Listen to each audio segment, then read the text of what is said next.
अस्सलामुअलैकुम प्यारे दोस्तों, आज हम आपको एक हिंदू लड़की का ऐसा वाकया बताने वाले हैं जो एक बार रात के वक्त गलती से एक मुस्लिम के घर में दाखिल हो गई। उस वक्त घर में एक मुसलमान लड़का अकेला था। लड़की को देखकर वो उसे अपने घर के अंदर ले गया। फिर अंदर जाकर उन दोनों के साथ में जो कुछ हादसा हुआ सुनकर आप भी हैरान हो जाएंगे। इसीलिए आज के इस वीडियो को आखिर तक जरूर देखें। दोस्तों, कहा जाता है कि किसी शहर के किसी इलाके में एक हिंदू लड़की थी जिसका नाम प्रिया था। वो हर रोज अहमदाबाद की किसी कॉलेज में अकेली पढ़ने के लिए जाया करती थी। प्रिया जिस कॉलेज में पढ़ती थी उसी कॉलेज में उसका बाप भी किसी डिपार्टमेंट का इंचार्ज था। यानी प्रिया जिस कॉलेज में पढ़ने जाया करती थी उसी कॉलेज में उसकी अब्बू की भी ड्यूटी लगी हुई थी। एक दिन की बात है, प्रिया अपने कॉलेज में पढ़ने के लिए गई, मगर उस दिन एक्स्ट्रा क्लास होने की वजह से प्रिया को कॉलेज में ही शाम का वक्त हो गया था। और जब उसकी छुट्टी हुई तो उस वक्त उसने देखा कि आसमान में बादल गरज रहे थे और बिजली चमक रही थी। यानी कि जब तक प्रिया अपने कॉलेज से बाहर आई तब तक बाहर का मौसम बहुत ही ज्यादा खराब हो चुका था। ये देखकर प्रिया बहुत ही ज्यादा घबरा गई और जल्दी जल्दी अपने घर की तरफ चलने लगी। अभी वो थोड़ी दूर चली ही थी, इतने में जोरदार बारिश होना शुरू हो गई। यानी बहुत तूफानी बारिश बरसने लगी। ये देखकर हर कोई पनाह की तलाश में इधर उधर भागने लगा था, क्योंकि एक तो तेज बारिश हो रही थी और दूसरी ओर बारिश की वजह से ठंड भी बढ़ने लगी थी और साथ ही साथ आसमान से गिरने वाले ओले लोगों के सरों में बरसने लगे थे। इस वजह से अब प्रिया भी बारिश से बचने के लिए इधर उधर भागने लगी। प्रिया बारिश में भीग चुकी थी, इसीलिए प्रिया का जिस्म ठंड की वजह से अब कांपने लगा था। लेकिन इस भयंकर मौसम में वो नहीं जानती थी कि उसको आसरा कहां पर और किसके घर मिलेगा। इतने में ही प्रिया ने देखा कि बारिश और ज्यादा तेज हो गई और साथ ही साथ अंधेरा भी बढ़ने लगा था। इसीलिए प्रिया भागते भागते एक दरवाजे तक पहुंची और जाकर दरवाजा खटखटाया। थोड़ी ही देर में उस घर से एक नौजवान लड़का बाहर निकला। उसने देखा कि उसके दरवाजे पर एक खूबसूरत लड़की खड़ी है। वो बारिश में पूरी तरह से भीग चुकी है और ठंड की वजह से उसका जिस्म कांप रहा है। ये देखकर वो लड़का फौरन ही प्रिया को लेकर अपने घर के अंदर चला गया। फिर वो लड़का प्रिया से कहने लगा कि जब तक ये बारिश ना रुक जाए तब तक वो यहीं पर यानी कि उसी के घर में रुकी रहे। इसके बाद लड़का और लड़की में आपस में बातें होने लगी। दोनों में बातचीत हुई तो पता चला कि वो लड़का भी उसी कॉलेज में पढ़ता है जिस कॉलेज में प्रिया पढ़ रही है। उस लड़के का नाम साकिब है और वो एक मुसलमान है और वो उस शहर में अकेला ही रहता है। यानी कि शाकिब दूसरे शहर से था और वो यहाँ पर रहकर अपनी पढ़ाई पूरी कर रहा था। इसीलिए वो यहाँ पर एक किराए के मकान में रह रहा था। इसके पास में यहाँ पर सिर्फ एक कमरा, एक बारिंदा और एक बाथरूम ही उसका पूरा घर था। फिर थोड़ी देर के बाद बातचीत करने के बाद शाकिब ने प्रिया को अपने कमरे में आराम करने को कहा। उसने देखा कि प्रिया का जिस्म अभी भी ठंड की वजह से कांप रहा था। इसीलिए फिर शाकिब ने एक हीटर लाकर प्रिया के पास रख दिया और फिर कहा कि जब कमरा गर्म हो जाएगा तो फिर वो इस हीटर को उठाकर कमरे से बाहर रख देगा। इतना कहकर साकिब कमरे से बाहर आ गया और वो बाहर आकर बरामदे में बैठ गया।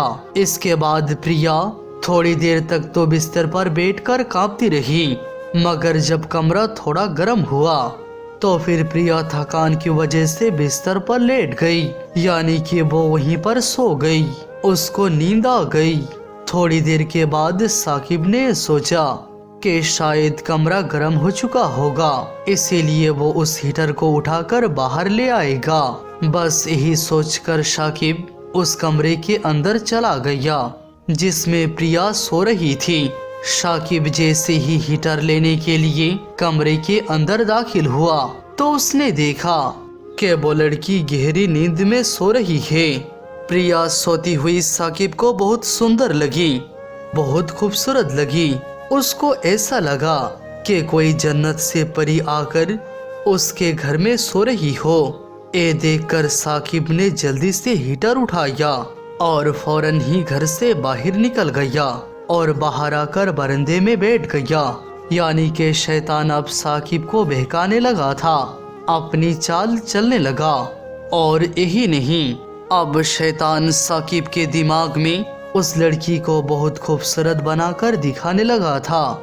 यानी शैतान शाकिब के दिमाग में उस लड़की को बहुत खूबसूरत बनाकर दिखाने लगा था। अब इधर थोड़ी देर के बाद में प्रिया की आंखें खुल गई। जब उसने अपने आप को एक बिस्तर में लेटे हुए पाया तो वो घबरा गई और हड़बड़ा कर उठ गई और फिर वो खौफ की आलम में कमरे से बाहर निकलकर भागने लगी। मगर जब वो कमरे से बाहर निकली तो उसने देखा कि वो लड़का बाहर बरामदे में बेहोशी की हालत में पड़ा हुआ है। ये देखकर प्रिया और भी ज्यादा घबरा गई और डर के मारे अपने घर की तरफ भागने लगी। फिर प्रिया अपने घर में जाकर सीधा अपने बाप के गोद में अपना सर रख दिया और जारो कोतार से रोने लगी और उनको सब कुछ सच सच बता दिया। यानी कि प्रिया ने अपने बाप को सारा वाकया सच सच बता दिया कि किस तरह से वो बारिश में फंस गई थी और फिर किस तरह से वो बारिश से बचने के लिए एक लड़के के दरवाजे तक पहुंची थी और फिर उसके साथ में जो भी हुआ उसने सब कुछ अपने बाप को बता दिया। और फिर प्रिया कसम खाकर अपने बाप को कहने लगी कि अब्बा जान, मैं नहीं जानती कि उस लड़के ने मेरे साथ में क्या किया है, क्योंकि मैं तो गहरी नींद में चली गई थी या फिर मैं बेहोश हो गई थी। फिर मेरे साथ में क्या क्या हुआ है मैं नहीं जानती। मेरी जब आंख खुली तो मैंने तो अपने आप को बिस्तर पर लेटा हुआ पाया। ये देखकर मैं हड़बड़ा कर उठ गई और फिर अपने घर की तरफ भागने लगी। जब मैं कमरे से बाहर निकली तो मैंने देखा बाहर बरामदे में वो लड़का बेहोशी की हालत में पड़ा हुआ है। इतना कहकर फिर प्रिया फूट फूट कर रोने लगी। ये सुनकर प्रिया का बाप गुस्से में लाल हो गया और फौरन ही उस घर की तरफ दौड़ पड़ा जिस घर में प्रिया रात को रुकी थी। लेकिन जब प्रिया का बाप उस लड़के के दरवाजे पर पहुंचा तो उसने देखा उस घर में तो ताला लगा हुआ है।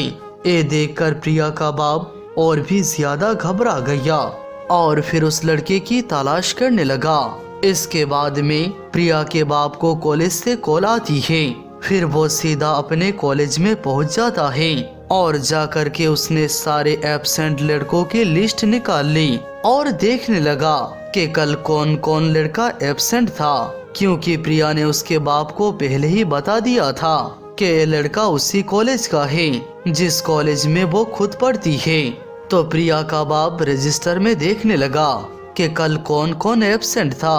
फिर प्रिया के बाप ने उन सब लड़कों के नाम निकाल लिए जो कल कॉलेज में नहीं आए थे। लिस्ट को देखकर उनको पता चला कि कॉलेज का एक लड़का शहर से बाहर गया हुआ है और एक लड़का है जो हॉस्पिटल में एडमिट है। प्रिया का बाप उस वक्त बहुत गुस्से में था और वो उस लड़के से बदला लेना चाहता था। इसीलिए फिर वो जल्दी जल्दी अस्पताल में पहुंचा और जाकर के उस लड़के के बारे में पता करने लगा। अस्पताल में काफी पूछताछ करने के बाद प्रिया का बाप उस कमरे में पहुंचा जहां पर वो लड़का सो रहा था। उसको देखकर प्रिया का बाप हैरान रह गया, क्योंकि उसने देखा कि उस लड़के के दोनों हाथों पर 2 पट्टियां बंधी हुई है। फिर प्रिया के बाप ने डॉक्टरों से इस मरीज के बारे में मालूमात ली तो डॉक्टरों ने बताया कि इस लड़के को कल रात में हमारे पास लाया गया था ये उस वक्त बेहोशी के आलम में था और उसकी दोनों हाथों की उंगलियां जली हुई थी। डॉक्टरों की बातें सुनकर प्रिया के बाप को यकीन हो गया था कि कल का वो लड़का यही है। इसीलिए फिर प्रिया के बाप ने उस लड़के से पूछा, ए लड़के, तुम सच सच बताओ, कल तुमने मेरी बेटी के साथ क्या किया था और तुम्हारी ये हालत कैसे हुई है। तो ये सुनकर पहले तो साकिब ने कुछ नहीं बताया, लेकिन जब वो बार बार उससे पूछने लगे तो साकिब ने उन्हें बताया कि कल रात बहुत तेज बारिश हो रही थी। उस भीगती हुई लड़की को जब मैंने अपने दरवाजे पर देखा तो वो लड़की तो वैसे ही बहुत खूबसूरत थी। वो उस बारिश में पूरी तरह से भीग चुकी थी, इसीलिए वो आसरा लेने के लिए मेरे दरवाजे तक आई थी। मैंने देखा कि उस वक्त वो लड़की ठंड से कांप रही थी, इसीलिए फिर मैंने उसको फौरन घर में ले जाकर अपने कमरे में बैठा दिया और यही नहीं, एक हीटर भी उसके पास लाकर रख दिया। फिर थोड़ी देर के बाद में जब कमरा गर्म हो गया तो मैं उस हीटर को लाने के लिए कमरे के अंदर दाखिल हुआ तो उस वक्त मैंने देखा कि वो लड़की सो रही थी, यानी कि उसको नींद आ गई थी। वो लड़की सोई हुई मुझे जन्नत की हूर जैसी लगी, लेकिन फिर मैंने जल्दी से हीटर को उठाया और कमरे से बाहर आकर मैं बरामदे में बैठ गया। लेकिन अब मुझे शैतान बहकाने लगा था, जिसकी वजह से अब मेरे दिमाग में गंदी गंदी ख्यालात आने लगी। मेरी नफसानी ख्वाहिशात उभरने लगी थी। मैं बेचैन होने लगा था, लेकिन तभी मेरे दिल ने मुझसे कहा, अगर तुम बुरा करोगे, अगर तुम किसी के साथ में गलत काम करोगे तो कल कयामत के दिन तुझे जहन्नम की आग में जलना पड़ेगा, जो इस दुनिया की आग से 70 गुना ज्यादा भयंकर है। इसीलिए पहले तुम इस दुनिया की आग का मजा चख लो। इसीलिए मैंने अपने दिल की बात मानते हुए उंगलियों को आग के हवाले कर दिया, यानी मैंने उंगलियों को उस हीटर में डाल दिया और अपने जिस्म को आग का मजा चखा दिया और अपने नफ्स से कहने लगा कि अगर तुझ में इस आग की तपिश को बर्दाश्त करने की ताकत है तो फिर तुम एक गुनाह कर लो। इसीलिए जब भी मेरे दिमाग में गंदी गंदी ख्यालात आए तो मैंने अपनी उंगलियों को आग की हवाले करना शुरू कर दिया और अपने नफ्स को आग की मजा चखाने लगा। आग की तपिश को देखकर मेरी नफ्स गलत काम करने से रुक गई और आखिरकार मैं बेहोश हो गया। इसके बाद मुझे नहीं पता कि वो लड़की कब चली गई और कब अपने घर को पहुंची और मैं इस हॉस्पिटल में कैसे पहुंचा हूँ। मुझे ये कुछ भी याद नहीं है। शाकिब की ये बात सुनकर प्रिया का बाप बहुत हैरान हुआ और फिर जोर जोर से चिल्लाकर कहने लगा कि मैंने आज तक अपनी जिंदगी में इस लड़के जैसा नेक और भला आदमी नहीं देखा है। सुभान अल्लाह। दोस्तों, याद रखें, अल्लाह से डरने वाले मर्द और औरतें अल्लाह सुब्हानहू व तआला को बहुत पसंद है। यानी कि ऐसा कोई गलत काम जिसको करने की हमारा दिल बहुत चाह रहा है, लेकिन उस वक्त अगर हमारे दिल में अल्लाह का खौफ आ जाए और हम ये सोचने लग जाए कि अगर मैंने एक गलत काम किया तो अल्लाह के यहाँ मेरा सख्त पकड़ होगी, उस डर की वजह से अगर हमारे दिल में इतनी खौफ आ जाए कि हम उस गलत काम को करने से रुक जाए, तो याद रखें अल्लाह ताला को ऐसे लोग बहुत ही ज्यादा पसंद है और यही है तकवे वाले जिंदगी। अल्लाह ताला हमें भी बुराई से बचकर आखिरत के लिए गौर फिक्र करने की तौफीक अता फरमाए। आमीन या रब्बल आलमीन।